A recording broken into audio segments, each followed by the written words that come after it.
پیام پرزیدنت جمهوری تاجیکستان با مجلس عالی مقام قانونگذار مملکت درباره سمت‌های اساسی سیاست داخلی و خارجی جمهوری روز 28 دکبر پخش مستقیم آن را ساکنان ناحیه واسه طریق تلویزیون تماشا کردند.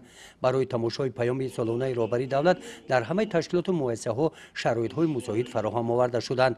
در تالار مقامات اجرایی حاکمیت دولتی ناحیه برای تماشای کلکتیوانه شرایط مهیا کرده شد.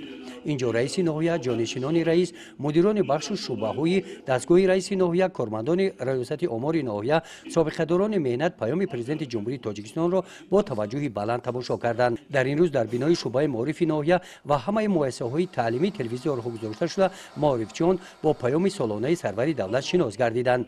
برای تماشای کلکتیوانه پیام سالانه رهبری دولت در مؤسسه‌های تندرستی شرایط‌ها مهیا کرده شدند. در شعبه وزارت کارهای داخلی در ناحیه واسه پیام پرزیدنت جمهوری تاجیکستان را هیئت شخصی این مقامات قدرتی با مسئولیت بلند تماشا کردند. همینطور در همه کارخانه‌ها و اداره‌ها ساکنان ناحیه واسه پیام راهنمای سرور دولت را تماشا کردند.